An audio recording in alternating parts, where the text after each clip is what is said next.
Hey, this is Rob, and this is episode 51 of the Folly Coffee Podcast. Let's get it brewing.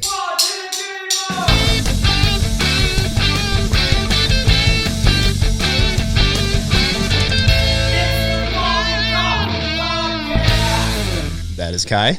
That's amazing.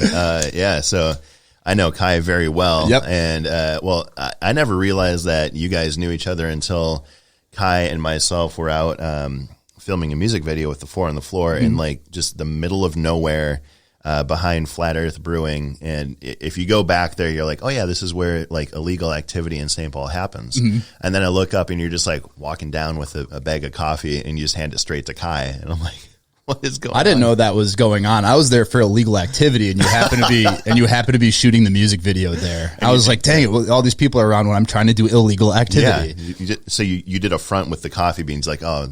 I just carry one with me, so if they're ever, I have a meeting. It's a good out. But I'm here with Lee Carter, beverage director, founder of 5 Watt Coffee and Big Watt. Do you call it Big Watt Beverage or Big Watt Coffee at this point? It's Big Watt Beverage now. We've gone through different iterations, but as we've grown, we've realized that Big Watt Beverage is the best name for it. Yeah, and you know Kai just through the music scene. Is that correct? Yeah, so Kai plays music for everyone. He's one of the busiest people I know as far as music goes. I play bass. It's been something that I've done for a long time, and I guess it sort of ties into my coffee story. I have been a long-time musician, and coffee was always the job that I could have while, leaving for weeks on end, and, I could come back and they wouldn't be mad at me. So I've been filling in on bass with a band called the Four on the Floor. They're like a local rock band. And I've been doing that for some years. Yeah, Minneapolis legend. Yeah, great guy. And usually I can do whatever they happen to throw my way. There's probably maybe 20% of the shows that their main guy can't do, and that's just right for me to be able to fill in. I've got just enough time. But one time a tour rolled around, and I just wasn't able to do it. The time commitment wasn't right. And then I'm watching on my friends' Instagrams, and there's this guy filling in on bass. I don't know who he is. I'm like, who is this guy? He's taking my job. And it was Kai. He was I didn't realize at the time that he was primarily a guitarist, but of course he can do all the things. And then we ended up, he started filling in on guitar, which he's, much more proficient at. And then I realized, like, man, this guy is, not only is he an awesome person, but he's just insanely good at guitar. Yeah, I'm on a previous episode, and that intro, I was like, if I'm going to do this, I feel like all the good podcasts have a real intro, not just like some generic thing. And so I texted him, I was like, hey, this might be too much of an ask, but could you do like some sort of an intro for the Folly Coffee Podcast? I was thinking just like a buildup of guitar and then yelling Folly Coffee Podcast, and I didn't get a response for like 5 minutes, and then he just texted me that finished file. He's like something like this, and I'm like, no, exactly that. Yeah. Like, can I use that? He's like, yeah, I don't care. And I was like, all right, I'm going to send you some coffee now. And so, yeah, that's who we're referring to. But it's actually a good segue, because I know that music is a big part of your story and kind of what led to the start of 5 Watt Coffee. At what point did it transition from having like, you're gigging and have just coffee jobs to let's go out and start our own cafe? Yeah. So while I was, focusing on music, I was working at a newly opened cafe called Bull Run Coffee, which, if you've been drinking coffee in Minneapolis for, I guess, the past decade, that name would have been familiar for a time. So I was their first barista employee, other than, the manager that opened that shop. His name was Gordon. Great dude. So he in a way, really got me into coffee. I was already very interested in it. I'd already been working in coffee jobs, just not in the specifically specialty realm. And then my buddy Matt Call, who's a fellow musician, he also plays bass, also loves coffee. It's a lot of basses. A lot of bass here in Minnesota, and there's more bass to come. Just you wait. So that's the weirdest segue ever. Yeah, there's more bass to come. Don't you very worry. like clandestine. It actually is tied into the story. So Matt brought me to, it was called Quixotic Coffee, which they're still around over in like the Highland Park area. We were really excited because they carried Madcap roasters, and Madcap's like really great, but thing in Minneapolis is there's so many local roasters. both of us included. There's a lot of local coffee in Minneapolis, and really not a lot of places to try coffee from out of the city or out of the state, which is pretty unique and also, really cool in a way. If you think about it, just the amount of local talent in the coffee pool here is just crazy.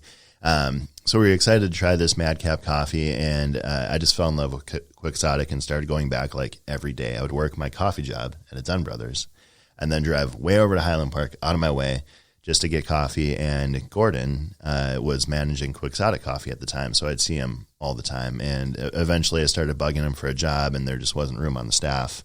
But then he got the opportunity to open Bull Run Coffee, and when that happened, he's like, hey, I can hire you now. And at the time I was like, well, that's great, but I just got a promotion at my Dunn Brothers, which, very relevant to stuff happening in coffee right now. They're actually owned by a catering company that is run with a union, alongside a union. So as a regular barista, not only was my wage higher, but I also got multiple breaks throughout my shift. I got a lunch that was like paid break. The food was free, and it was like good enough. So it was like the best coffee job ever. And then I became a shift lead, which meant that I was making like the most money I've ever made in my entire life. So I was like, no, I can't take this job working with this dude in specialty coffee because I'm, making too much money just like hanging out at the Minneapolis Convention Center at Dunn Brothers. Like, this gig's too good to pass up. But I thought about it for a couple of days, and I realized, I'm like, you know what? I really need to do this. Like, and at the time, money didn't really matter that much because I was very used to being broke. So I was like, you know what? Like, I'll just go back to like regular minimum wage coffee stuff and see what happens. So I was working with him. We did my 1 year review, and I just got back from this tour out on the West Coast. It was the first time that I was hired and flown out for a gig, which was super cool. So I was flown out to California. I played this tour from like the Bay Area all the way basically to Canada and back. And it was so much fun. It was like, the time of our lives. It was great. Came back, had my 1 year review, and Gordon's like, I don't really have anything constructive to say. Like, you're doing well. Like, when you're here, you're working hard and you're doing what I want you to do. But as your friend, I see you spending all this time like pouring energy into coffee, and then you pour all your energy into music, and then you do all these other things with as much effort as you're able to give it. And as your friend, I would encourage you to like think about a thing that you want to do and do that thing. Don't try to do 5 things at once. And at the time I was probably 23, and I was like, you can do that? What? Like, what? It was a brand new concept to me. So I thought about it and was like, all right, I'm going to stop trying to play, like 100 plus shows a year and like go on these long tours and just focus on work, whatever that means. And at the time, I had not really thought about it very much. I had certainly never thought about owning a coffee shop at that time. And I never really thought about what my career was other than I want to play music. So I decided, I'm going to think about work. And then not long after that, Gordon took an opportunity to work with Handsome Roasters over they're way out in California and LA. It was owned by some folks, just some well-known names in the coffee industry. It was like this great new exciting thing. He went and took that job. They later got bought by Blue Bottle. I think that I've heard that name before. We all know Blue Bottle. I'm pretty sure they got bought by Blue Bottle. So when he moved, everybody at the coffee shop found new jobs because people hate change, afraid of change. And at the time, none of us knew who the new manager was going to be. We didn't know, everyone just assumed well, Gordon was amazing, so whatever happens next is going to be terrible because it's not Gordon. And for me, I was like, well, I like this place. I like Bull Run a lot. I like working here, and I hope whoever's next is able to keep this place as special as I think it is. So I decided to stay. And the new manager that came along was this guy named Caleb. He's this big teddy bear type of dude, and he moved from Michigan not overnight, but basically overnight. He got the job offer from the same people that own the cafe also own this service company, Espresso Services. Yeah. Yes, wait, no. Yeah. Espresso Partners. Oh, okay. That one. Yeah, I was going to say. Espresso Partners. Not ESI. Not ESI. I use ESI. That's why the name is in my head. Espresso Partners. They owned Espresso Partners at the time, as well as Bull Run Coffee. So that's how he had that connection. They're like, hey, we got a manager position open. Do you want to take it? And he's like, yeah, sure. When does it start? And they're like, well, can you drive out tonight? So I think it was like a 2 or 3 day notice. So he packed his stuff, drove out. So yeah, that's how we met, and we quickly bonded over, really bad puns. We just love telling bad jokes all the time. Hey, man, this guy's funny. And then as we're hanging out, I started like talking about music, and he's like, oh, you play bass? Yeah, I play bass too. And at the time I was like, all right, man, sure you do. But then quickly came to find out we actually went to the same music school 10 years apart for the same thing. We had a lot of the same teachers and like shared some interesting stories. And I was living, this part of my 20s that he lived. He's 13 years older than me. So, he had been living that experience a decade and a half prior. And then I'm in that spot. And then, we started picking up the pieces at Bull Run together, where we had to bring a whole new staff on. And we just had to, and for me, I was like, we have a lot of work to retain what I think Bull Run is, and sort of get Caleb acclimated to what the business was. And really, specialty coffee was new to, like, a new idea to him. There is not a lot of that, or wasn't a lot of that out in Michigan. So yeah, there was a lot of just like familiarizing with each other, and then also what the business was. And very quickly through that process, I realized, I'm like, man, we're working really hard for these other people, and like, we're pretty good at this. So one day I walked in, and I had this like epiphany the night before that we should open up our own coffee shop. So I walked into work one day, and I was like, Caleb, we need to open up our own coffee shop. And he looked at me, he's like, yeah. And the way that I like to explain his reaction was, it was as if I'd been like coming to work every day, not wearing shirts. And then one day I came in, I'm like, hey, Caleb, I think I should start wearing shirts at work. He's like, yeah, like, I know, like, how come you just thinking of this? Because for him, opening a coffee shop was something that he'd wanted to do for over a decade. He'd been making lots of business models and plans, and it's always something that he knew he was working towards. And for me, it was a brand new idea because, around the time that I decided, like, all right, I'm going to think about work, whatever that means, I felt like, I don't think I ever want to manage a coffee shop, because all of my managers don't seem to really like their job that much. They're really tired. They work a lot. From what I understand, they're underpaid, and they don't seem to like it. And then all of the coffee shop owners that I had known and met liked their position even worse, Yeah. So I was like, okay, I don't think I want to manage, and I definitely don't want to own a coffee shop. But then, getting to know Caleb and working with Caleb, I kind of realized that, work is going to be as hard as you make it. And if you plan for your job in a way, that makes your job easier, it will be easier. So one of the things that I saw, just like a small thing, was, he was ordering one day, and he's like, how come there's not anything in stock that we need? Like, there's like barely any garbage bags, and like, we need those all the time.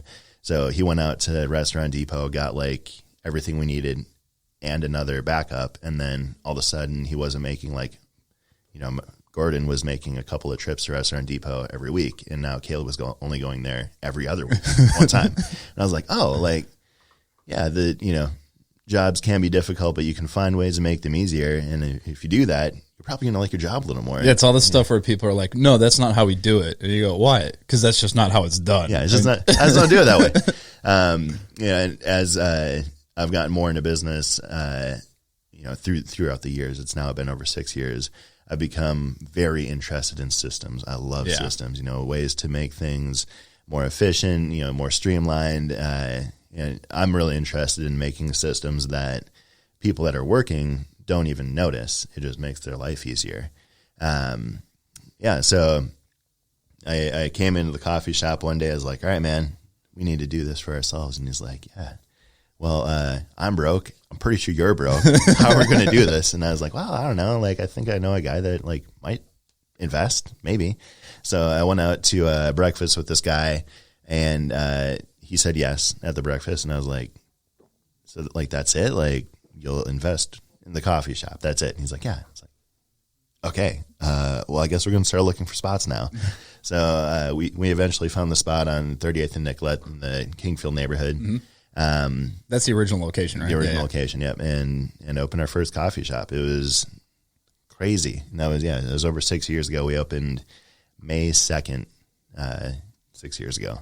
Dang. So, yeah, it's been wild. And I remember, so when Folly was still just an idea in my head, I was still kind of going through the full vetting process of like, let me find out if I actually want to do this. And there was this big pivotal trip where I came home, and it's when I went to tour Cafe Imports and was like, oh my gosh, okay, this importer is here, so that's huge because I can pick up one bag at a time. There was a huge piece of the puzzle fixed. And I also just emailed like every shop and roaster I could find and just be like, hey, I'd love to pick your brain. And most people didn't respond. And honestly, being on the flip side of it, I could see why, because I always try to meet with everybody because of this, but I never realized it's probably more common than what I thought. But you were one of the few people to respond. Like, yeah, I'd love to sit down and meet with you. We met at your shop, and that was awesome to kind of have that moment where we're sitting with you, or I'm sitting with you, I should say, and like realizing that the coffee community in Minneapolis is awesome, and that what you're doing is so different than what I think a lot of specialty high-end roasters are doing. And I really like that about the brand, that it's like, it's very tied to the shop and your music background, and the branding is so different than what you see in a lot of shops. And if I'm remembering the story correctly, I might be skipping ahead a bit here, but this has now led to what has become Big Watt Beverage on the ready-to-drink cold brew. And tell me if I'm remembering the story correctly. Is it called Open Streets? Yes. That you had the Open Streets in Kingfield, because this is one of the cooler like origin stories of, because for those that don't know, Big Watt Beverage is like regionally, I guess you could even say nationally distributed at this point. We're national. Yeah, nationally distributed, ready-to-drink cold brew.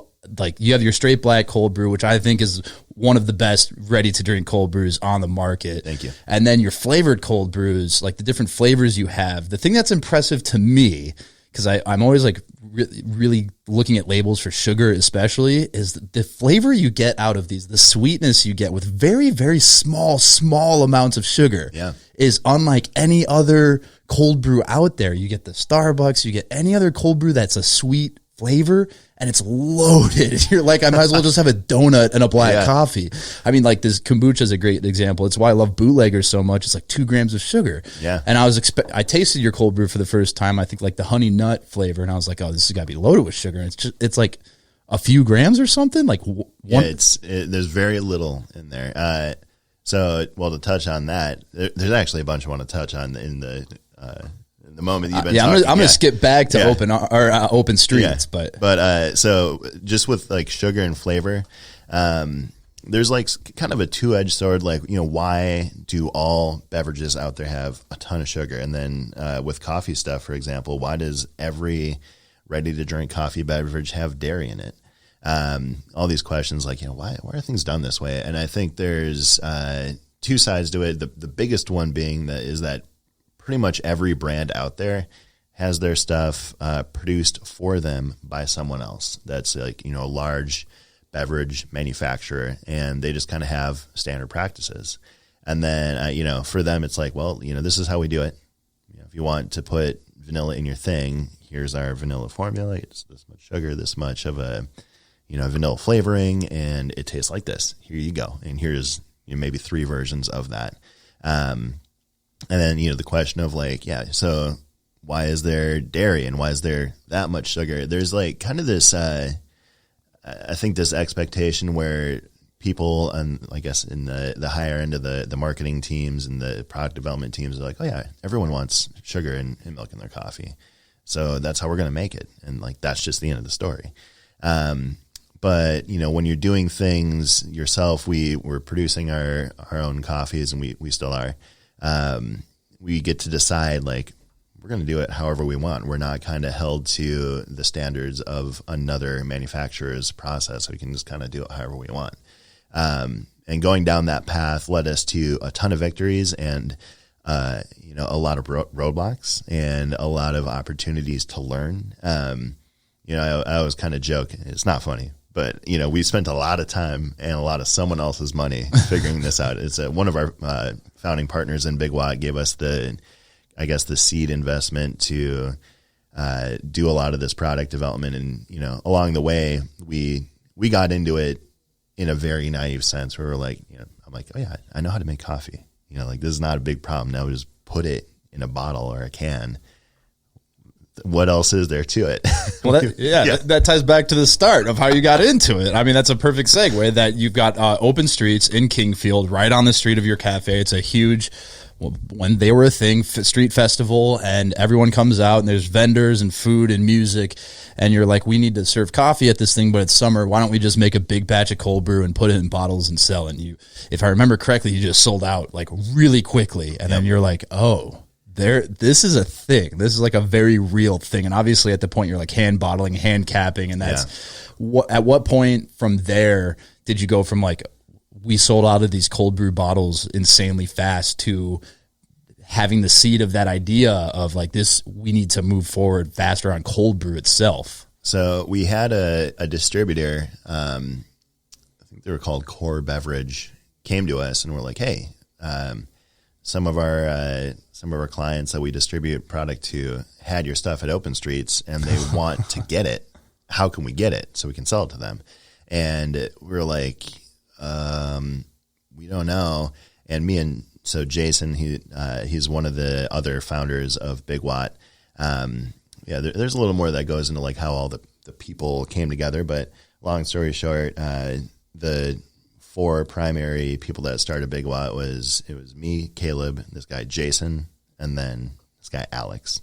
But me and Jason did all of the brewing and all like the product design, all of the like bottling and capping and like putting the stickers and all that stuff.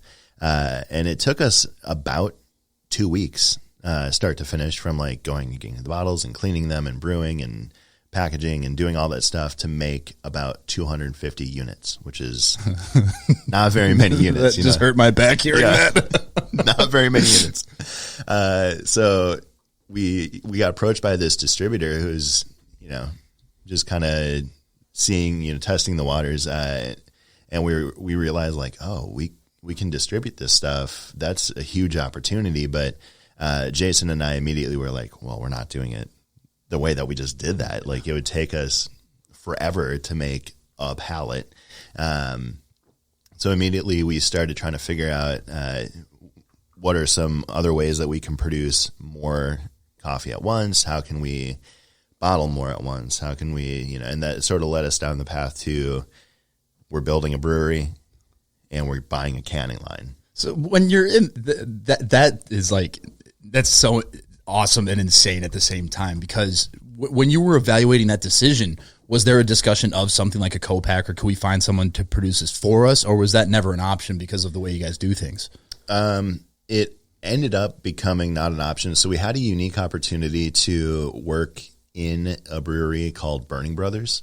They're over in St. Paul. Mm-hmm. Really fantastic folks over there. They are a gluten-free brewery and their product is really fantastic. Like I think they make a good beer, and that's coming from a person that like, I don't really like beer that much. I love all beverages. Beer is one that I think could be better. And there's a lot of beer out there that I think is good, and there's way more beer out there that I'm like, wow, they should have worked on this more. I kind of feel the same way. And now that we have a company that produces beverage on a large scale, I get it. It's not as easy as making a batch and just like dumping it because you wanted to like dial it in a little bit. When I make a specialty drink for the menu at 5 Watt, I'm dumping out like 10 ounces of liquid at a time. Not a big deal.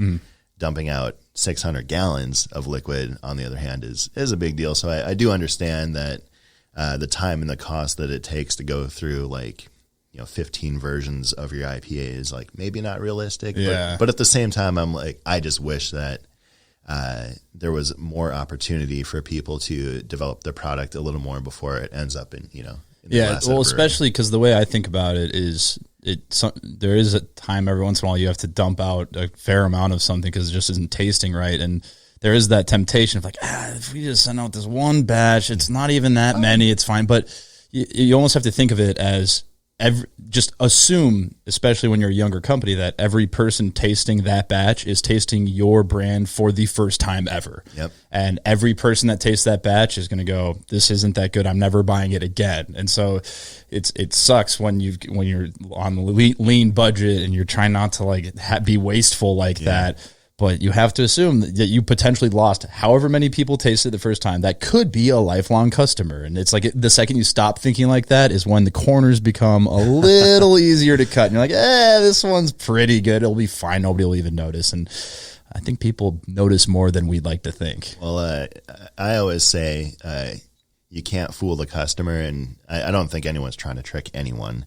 But what I mean by that is, any customer, anyone that's out there experiencing a place or a product knows intrinsically how they feel about it, whether or not they're able to articulate what it was. So you go to a place and you're like, I don't really like it there. And that's all it takes to be like, they didn't like it. They don't have to say why. They're just like, I don't really like that place. And maybe there were like 3 or 4 things that you could actually name, but whether or not someone can say like, it was this and it was that, and that's why I don't like it. They know what it is. Mm-hmm. And, that's very true with product. And everyone has varying degrees of, how articulate of a palate they have. But, everyone knows if something's like good or not. I think I've referenced this on the podcast before, but one of my favorite studies of all time, and because one of the questions sometimes we'll even ask ourselves is like, why are we putting so much work into like making sure every batch, because like most people don't really know the difference. And so the study it was done on a college campus, and they got a group of jam experts and they had them rank 25 jams from this is the highest quality jam to this is the lowest quality jam out of 25. So you have jam experts rank them. Here's our 1 through 25. Then they go out and get random college kids, have them taste through the jams, and then rank them 1 to 25. And there was a very, very high correlation between the experts' rankings and the random college kids' rankings.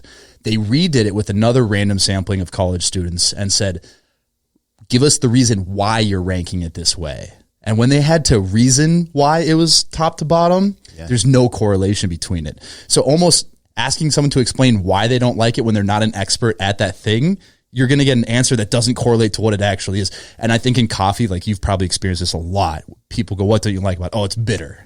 Right. And or it's either bitter or acidic. And those are the two things that's like the words that people know. And there are certain coffees where it's like, I could agree with you on some things, but that's just absolutely not what's wrong with this coffee. And and I think that's a really good way to put it, is that even if someone can't explain fully or like really know why, people know if they like it or not, even if it's just like, I don't know, it just doesn't feel right. Right. So yeah, with the beer community, there's a lot of times I think there's this other issue, and this is coming from someone like also with music and arts, like being in the creative world. I think that creating beverage sort of can produce a similar thing, where I remember when I was younger and in high school making music with my friends, we'd write a song and that would be it. Like that was the song. It was perfect, and then as I got older, I realized like, oh, you got to be willing to be positively critical about what it is that you're creating, and you got to be willing to know when to say like, all right, this is good, but I can make it better. Mm-hmm. And I've definitely experienced beer throughout the city where I'm like, I'm pretty sure someone was just like so excited that they made a hazy IPA and like, this is it, but it's like fine. So the folks at Burning Brothers, they make some really fantastic product. I don't actually know what their development process is like, but I just remember being continually impressed by everything. They'd walk into the brew room at like, it's 11 in the morning, and me and Jason are there developing Big Watt on one of the free pieces of equipment. And they're like, hey, try this like lime shandy. We're just about to release it. And like every time they would like put something new that they're working on in front of me, I'm like, man, these guys are so good. And I don't know what it is. They're just, they're talented folks. Mm-hmm.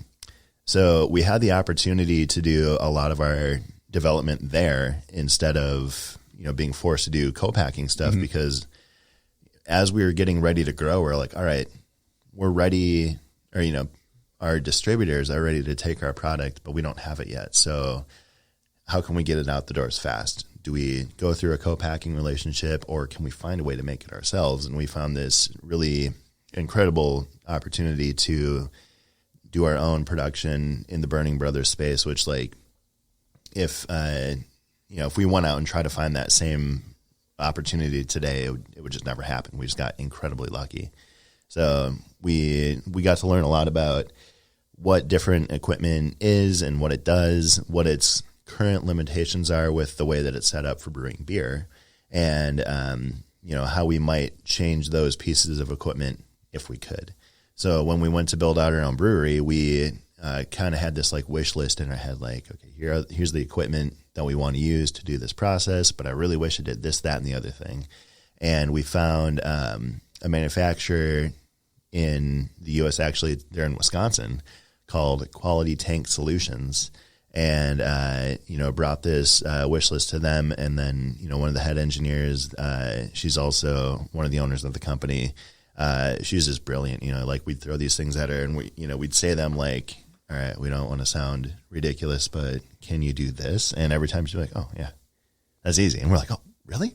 And so they were able to build all the equipment the way we wanted it to be done. And yeah, before we knew it, we were set up in our own production facility, brewing our stuff with this specialized equipment that, to our knowledge, was the only equipment like that being used at the time. Now I am positive that other people have equipment similar to ours, because the ready to drink coffee industry has exploded, and it almost in a supernova type of sense, where it exploded. Everyone was doing it, doing ready to drink stuff across the country, and then the category shrunk to a focused set of all right, these are the people that are still doing it and that have survived that flash. Yeah. And now interestingly, the single serve ready to drink thing is continuing to shrink in, and the thing that's taking its place is more large format stuff for people that are drinking stuff at home. Yeah. So instead of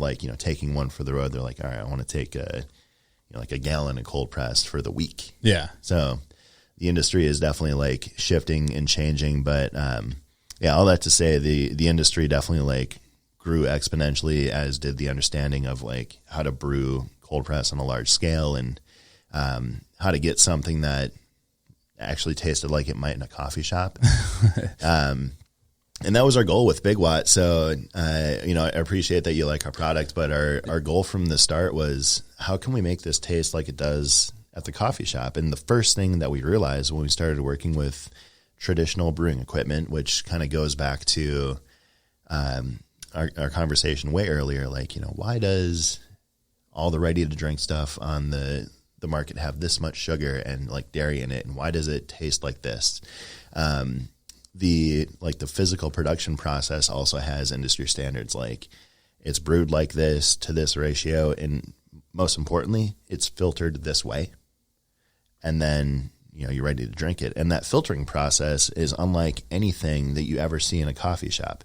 When you brew a toddy, giant plastic bucket, you're using a nylon sack and then a paper filter, and then you just throw that in the strainer, it strains out, and that filtering process is not very intense. It gets the large particulate and that's it. But there's tons of sediment that get through, and a lot of traditional, large scale beverage brewing stuff uses a variety of different filters. One that I believe is most common, as we've tasted every single ready to drink coffee product we've ever come across, and most of them have this really weird thin body, but you can tell that there's a lot of coffee, coffee to water ratio. You can tell there's a lot of coffee in the product, but it tastes thin. What is this? Thin-bodied dark roast. Yeah. You're how is this possible? It's strong but weak all at once. What is going on? And we learned through the time that we sent our coffee through a traditional filtering process called a It's like a DE filter. And basically, it's like all these like screens that you fill with this like organic like product. And it does a very good job filtering liquid. And you're left with like a certain like micron size of solids, as well as like some oils and all this stuff. And the benefit to filtering to that level is you're able to filter out like certain type of bacteria that can cause beverage to go bad, because, they have a micron size as well. So like, our micron size is, greater than the size of the sediment in these oils, but it's smaller than the size of these bacteria. So you'll have a product that's cleaner and has a better shelf life viability. Yeah. And that's like an industry standard thing, because a shelf life is a very important thing. Well, that's like an RTD. That's it. I'm sure most distributors would say not shelf stable, not taking it. Exactly. And, we had that issue where, we didn't know that coffee could go so bad, until we started putting it into our own packages and doing some shelf life testing and realizing like, wow, coffee can go bad way faster than we might have thought. And that, in the coffee shop context, it was just so different. When you're at a coffee shop, your barista makes you the coffee on the spot, and then you drink it within the next half an hour, maybe more. But, you don't wait 3 weeks before you like take a sip of your latte, Yeah. Or more. So that was a new thing for us where, realizing in the distributed world, by the time the beverage like shows up into people's hands, like it's pretty old. I mean, it's not actually old, but like the difference of it was made an hour ago to it was made a month ago. Yeah. Very different. So, we realized there was a lot of ways for coffee to go bad, and also realized like, oh, that's why these industry standard practices exist. A co-packer isn't going to make something that they can't guarantee the shelf life on, because that's a liability to them. And on the same hand, a brand that's working with a producer isn't going to get something given to them that doesn't have a guaranteed shelf life. So many of these coffees go through like this intense filtering process, but right there, all of a sudden it doesn't taste really like anything that you'd have at a coffee shop. There's this like wateriness to it, regardless of how much, like oils and like overall like extraction you have in the product itself. You can tell like, man, there's just something different about this, and it doesn't taste like it does at the coffee shop. So when you were doing this filtering process, did you have the like shelf stability and that bacteria side in mind, or was it purely about taste, and then that also happened to be a byproduct of the filtration process you were using? We were always taste first. We were going through the process of figuring out how to brew on a large scale with the goal of taste in mind, because at the time we didn't really understand how rigorous shelf stability was going to be. Like we just kind of thought like, oh yeah, like it's coffee, like how hard can it be? It's coffee and water. How hard can it be to make it shelf stable? And once we figured out how we wanted it to taste, we're like, cool, now we just have to figure out how to make it shelf stable. What we discovered is it's very difficult. It's very hard to make it shelf stable. So throughout the process, we did figure out some key ways to improve and guarantee shelf stability, and we're very proud of our product, because to this day, as far as I'm aware, it's the only coffee and water product that's just coffee and water. That's not pasteurized. There's no additives, no stabilizers, no preservatives, no nothing, with an extended shelf life. The only thing about it is we ask that it's being kept in cold storage with our distributors at all times. Temperature is something that can cause, like, in the event that there's something in the product, like somehow your process wasn't up to the cleanliness standards and like some tiny bit of bacteria got in there, temperature can cause that swing to the swing being the growth of bacteria. That causes it to either happen at all or happen faster. So we ask that our stuff is kept in cold storage, even though we have over a year of tested data that shows that like all of our batches don't have any instance of bacteria that can cause a product to go bad. It's just another level of safety. Yeah. But again, it's the only coffee and water product that tastes like it would at a coffee shop with an extended shelf life. There's a few other manufacturers out there. Stumptown, I believe their product right now, it's either 90 or maybe 180 days, something like that. It's definitely an extended shelf life, as opposed to if you don't have good practices, you're lucky to get 2 weeks. Yeah, and I feel like the two most common things I've seen are heat treating, which I think just kills off flavor instantly. Like you're just going to get a stale tasting product, or like citric acid is another one to like lower the pH, and that just makes it taste like coffee with citric acid in it. I remember there was a brand that I tasted that everything about it in my mind was a little wild, but citric acid was one of the components that they used for shelf stability, and they had to do it because they used such a high brew ratio that their pH was already a little wacky. So they had to balance it out pretty aggressively with citric acid, and I drink it. I'm like, this tastes like lemon covered peanuts. There are some out there where you go, like, you have to wonder. You're like, I wonder if did they taste this before it went out the door? This doesn't taste great, but some people did like that product, so it's like whatever. Like, some people like it, allegedly.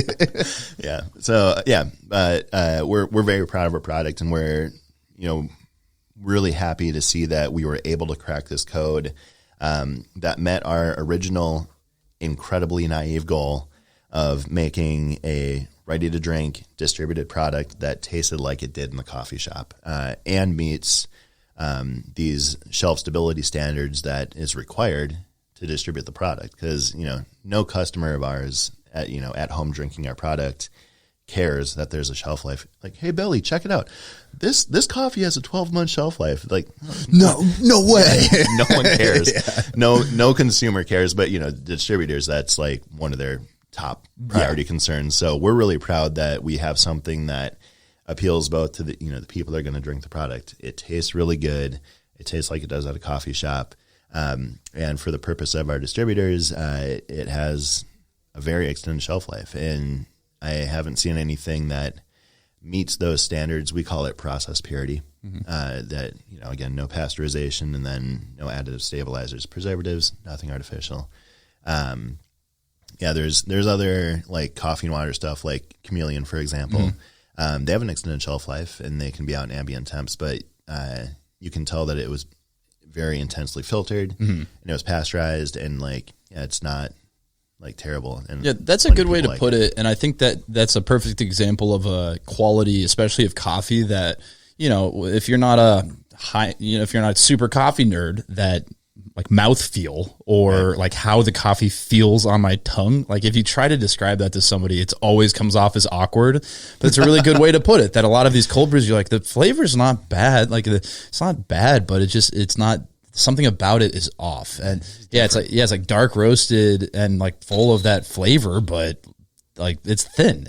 Which is so not indicative of a dark roasted coffee, which is kind of the standard for a lot of the cold brews out there. And I think that's what's great about yours, is like it has the body and like the flavors actually there. The heat hasn't killed it off. It doesn't have some weird preserve. Like the citric acid is the one where I'm like, you're literally putting lemon acidity into like in throwing everything off about a coffee. And it's like there's very few coffees where that's going to work. And some people like lean into it and they like put it in the description that like the bright acidity of this coffee. I was like, that's not the acidity of the coffee that you're tasting there. Thing you put in there. Yeah. And again, like I always try to like have the anecdote of, imagine that your barista like opened a fridge, poured a cold brew into your cup, and then was like, hang on, and then like sprinkled citric acid. Here you go. Like that would be so strange, and that would never happen. And again, that's our goal that's why we didn't want to do anything to our coffee. We wanted to really be like it was at the coffee shop, like that true, on a beverage standpoint, that true experience that just taste like it did in a coffee shop. So how long of a process was that from we found the equipment manufacturer, we've custom manufactured the equipment, let's lock down the recipe shelf stability to launching with that distributor? We did go through that distributor, but I think things changed and grew so much as we went. We don't use that distributor anymore. A lot of distributors have very specific relationships. Like, all right, if you use us, you can only use us, but in these regions and like, under this circumstance in this shelf space and whatever. So I am so grateful that we've had some really fantastic people on our sales team that actually know how to decode all of that kind of stuff and know how to be strategic with it too. Because it's, you might look at one distributor and be like, wow, this working with UNFI, which we do work with, but we could work with UNFI and they'll be the door to all of our hopes and dreams. Like, we just have to do it. But someone that has experience in that might be like, well, this is good, but maybe not yet, because if you do that, you can't do this, but you should really do this first. So, I've been really grateful, especially with Big Watt, for all of the incredibly talented and like super smart folks that have believed in us and helped us grow and get to a point where we are a national brand, which just, it's insane to me. Like, I'll have people text me a picture of a coffee, like of our stuff on a shelf. I'm like, where are you? I'm like, I'm in Denver. I'm in Texas. I'm like way out in Washington. I'm like, what store is that? That's amazing. Like, that's so cool. Which to them, they're probably like, how do you not know you're not in this store? When a distributor takes your product, they go out and go, okay, I can see it here, here, here, and here. And then they go out and do it. What do you think it was about the Big Watt cold brew portfolio? I think the branding is really attractive. Like I said, I think it's really different than what a lot of coffee people will focus on. And so I think it differentiates it from a branding standpoint. So I do think that's a big part of like somebody buying it the first time. But in terms of the continued success you've had, what do you think it is about your portfolio versus, because it's such a crowded space with some people with a lot of funding behind them. So how are you able to compete effectively on a national scale with some of these huge hitters in the industry? Yeah, it's nuts. The amount of saturation that we've been able to achieve with like not a lot of money, like we're still a very small company. We're definitely not Blue Bottle. We're definitely not Stumptown. We're not, Chameleon, High Brew. We're not even close to any of those people. Like, their marketing budgets and like the money that they spend on getting in shelves is like, I don't even know, what the multiplier is compared to what we might think about being able to spend. Yeah, the things they just like, they don't even blink twice at when they're like, here's our stocking fee, and it ends up being hundreds of thousands of dollars just to get on the shelf in a chain.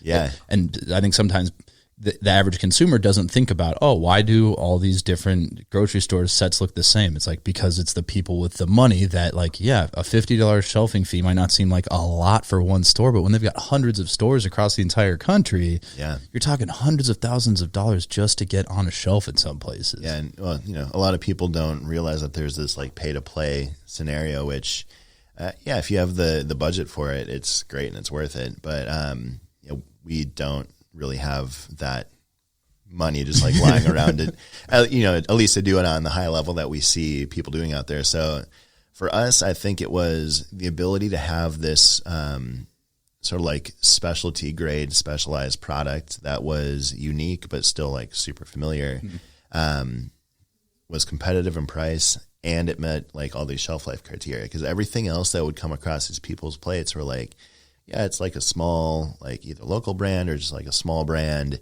So that's definitely appealing to customers. They're like, well, everyone has had Stumptown by now. Like, it's great, it's delicious, but I want to try something else. Like, what's this? Oh, this like small brand looks cool. People are really excited to try other, small brands.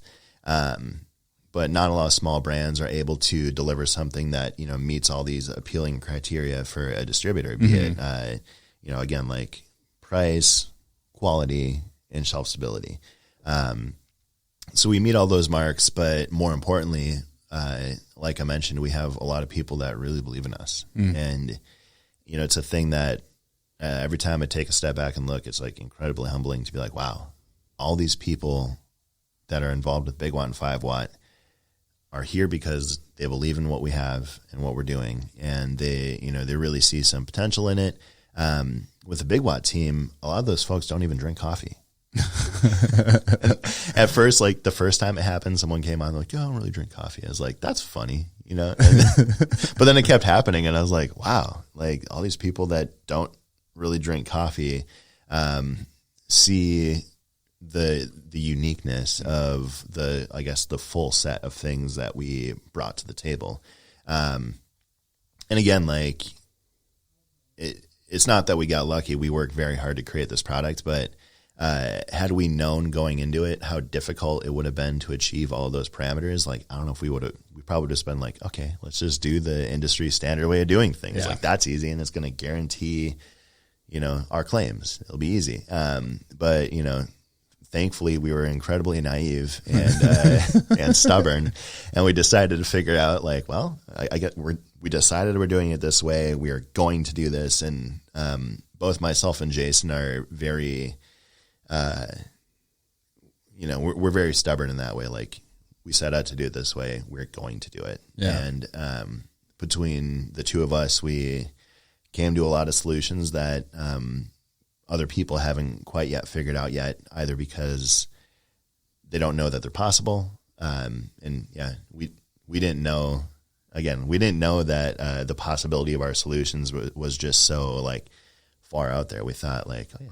Well, and it's the type of thing too that if you went to a co-packer and said, we want to create a shelf-stable product that doesn't have additives or is not heat treated, they'd say we don't do that. Yep. And then if you said, well, can we work with you on creating a process for them? They'd be like, we're not going to assume the liability of taking on something like that. And I think one thing I've been thinking more and more about, especially as there's all these closures happening during COVID and like this friction between workers and business owners happening, that I think one thing that is undervalued that business owners take on is risk.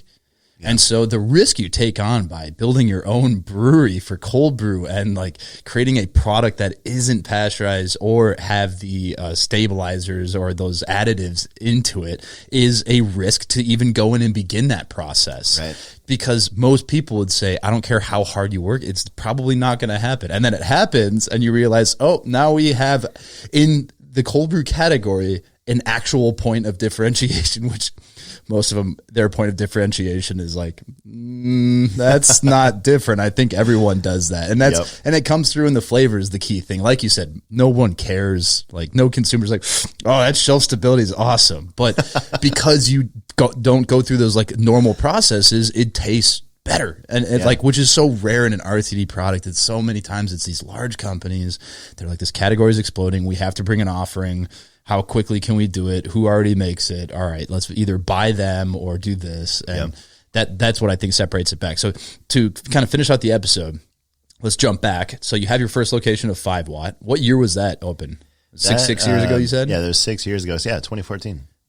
Now you have how many locations? We have 4. 4 locations. So was that something that when you opened it, you're like, this is our goal, we're going to open and expand locations? Or how did that end up happening throughout the years? So yeah, originally, if you would ask what our 5-year plan was, we would have loved to have multiple locations at that 5-year mark. And then around that time, we would start thinking about roasting our own coffee.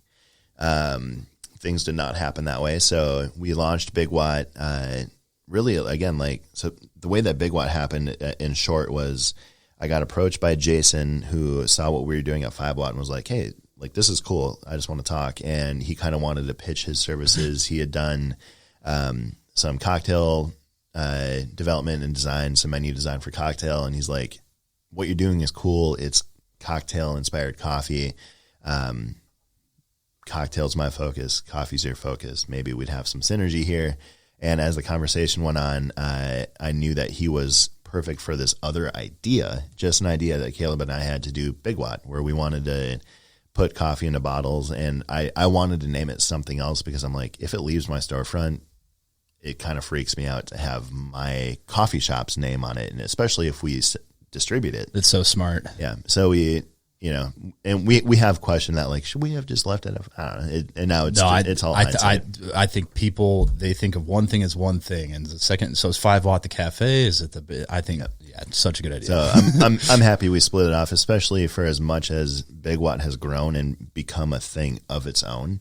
I am happy we made that choice. If it just was small scale coffee distribution, I might have been like, okay, we should have left it at 5 Watt. But because it's become so big and it's such a thing of its own, I'm happy that it's something else. But yeah, it was like, man, Jason's going to be perfect for this idea we have, Big Watt. So after the meeting, I took him downstairs to meet Caleb, and I was trying to explain. I'm like, Jason, Big Watt, it's going to be perfect. It's going to be amazing. And neither of them really knew what was going on, but I'm like, no, like we have to join forces and figure out what Big Watt is together. So yeah, Open Streets came around, and 6 months later, we're launching a whole nother business, completely separate business, which was not part of the business plan. We didn't ever think that we would do that. But here we are 6 months in, we started our next company. And then the 4 cafes kind of, again, we did have the intent to open more cafes, but they all sort of happened on their own organic timing in their own ways. We were looking at potential second locations before we even finished building out our first store. We did not have the money, and we weren't actually going to do it, but we're always like interested in just knowing what's out there, getting some mental comparisons, like, okay, this neighborhood had this kind of rent, these are the kind of places, and it was like just a good mental activity to like be looking. And then at the same time, you never know, maybe you find the perfect spot. So it took us 3 years to find the location that we were ready to put our second location into. And right around that time, and that's the East Hennepin store in Northeast. Right around that time, we got approached to do the Keg and Case Market. And this was a year and a half before it opened, maybe 2 years. So that thing was like sort of this back burner thing where we walked through the space when it was like just a big empty warehouse, like full of pigeons and like broken cement. Like that was all it was. It was crazy in there. It looked like a scene from like Tony Hawk's Pro Skater without the ramps. Like just like yeah, I know exactly what you mean. Scary warehouse. It's cool to walk through the Keg and Case Market now and just remember what it used to look like. But both of those locations ended up opening way closer in time to each other than we might have thought, because opening the store in Northeast took longer than we thought it would, as does anything, opening a location. Anything. Yeah, it takes way longer than you think it's going to. So we thought they're going to maybe open like 2 years apart, but it ended up being like a year apart from each other. And then something pretty special happened. I was out meeting this girl I was dating at the time. I was meeting her parents. We were eating dinner, and then I got a phone call from Caleb, and it's like Christmas Eve. And I'm meeting my girlfriend's parents. I get this phone call, and I'm like, I think I need to take this. So like I got up and I was like, hey guys, I'll be right back. I'm going to take this phone call. And Caleb's like, hey, I just got a flurry of texts from Pat. She's the owner of the building where Bull Run, where we met. She's the owner of that building. And he's like, I got this flurry of texts from her. She thinks that the Bull Run guys are going to be like going out of business and wants to know if we want to put a 5 Watt there. And I was like, yes, it's the best Christmas present ever. So glad I took this phone call. So we opened that store last year on my birthday. Last year's at the end of April. It was maybe a couple of days before we were really ready, but I was like, we're ready enough. We got the license. It's my birthday. Like, tomorrow, like we're going to open. So we did a soft open weekend. And yeah, that was store number 4. We were not expecting to open a 4th store, especially that soon, because opening 2 coffee shops a year apart from each other is like, that's way too fast unless you have a ton of funding and a big team. And we had neither. So instead you just sacrifice your own mental health and sleep. Yeah. Truly, it's one of those things where I look back at, or we all look back at the way things happen. We're like, we wouldn't change a thing, but like, wow. I definitely joke. I'm like, man, if I could ever have a Back to the Future moment where I like go back in time with my DeLorean and like see myself outside of the Kingfield store one day, like ready to open some more coffee shops. Like, Lee, don't do it. Just kidding. You should do it. I say it's the most fun I never want to have again. Yeah, absolutely. No, it's, I'm so glad we went through all the stuff we did. And again, most fun you never want to have again. And I guarantee we're going to, or at least I'm going to continue to put myself through those crazy moments in my life. I'm still young. I'm 33. So I'm like, I got a lot of energy. I've got a lot of ideas, and I'm really excited to continue to do them. Hopefully I'll do them, without some of the mistakes that we've made. Right. Cause you never know what the mistake is until you make it. Yeah. And then the last piece is the roasting program. Is that something that came into place when Big Watt, came online? Yep. So when Big Watt came on, we realized like, okay, this is 5 years ahead of schedule, but in order to do Big Watt, we have to own our own roasting because we can't be buying coffee. Especially because our product, it's coffee and water only, or at least our flagship product. Now we've got the flavored SKUs, but it's coffee and water only. So it's super transparent. If it doesn't taste good, like you can't fool the customer. They're going to know like, oh, this is cool, but it's not that good. We wanted it to be as good as it was in the coffee shop. And we knew we couldn't afford to buy that quality from someone else and then put it into a package and then sell it at a price point that was viable. And we're like, we don't want to sell this for $7 or whatever. So we're going to have to figure out our own roasting. So we did that. And, with that, we're also able to really control our costs and control our quality. And we've got, not only in our opinion, some of like the best tasting product that's out on the market, but because we own our process start to finish, we're able to control the quality and like, the grade of the coffee that goes into the can. And that's something that very few producers can say, Stumptown and Blue Bottle and probably some others, but there's a lot of people out there that like, they're just beholden to what the spreadsheet says they can get. Yeah. Like, it can only be this good, but once, if you own and control some parts of the process, you have more room to spare. So we've been able to put some really fantastic coffees out into the world, and we're just really happy with it. So the 5-year plan goes from, let's have a couple locations, maybe started thinking about roasting, to roasting, 4 locations, and national distribution of a full cold brew line that wasn't even in the plans. And wasn't even in the plans. I think if that's a good place to end, as any could possibly be, that's crazy. But congratulations. It's exciting to see someone like yourself doing it what I think is the quote unquote right way. Because I look at some producers, they make a product that they say, and they're very good at marketing, and they convince the customer, this is a premium product, this is really good coffee, and then they taste it, and it's not good coffee. Right. And they go, okay, if this is really good coffee, then I don't need to spend more on great coffee because it tastes the same or worse than my normal cup of Starbucks, whatever it may be. Right. And so I get excited when there's a product that boasts the process and then backs it up with a product. It's like, well, that's good for everybody, because then they'll taste that and go, why does this taste better? Because it's better coffee, because the processes are different. And so for that, like, I get really excited when I see great products expand in that way. And I get very disheartened when I see bad products expand for a whole nother set of reasons. But I'll end the episode there, and I will end it as I always do and say, have a good day.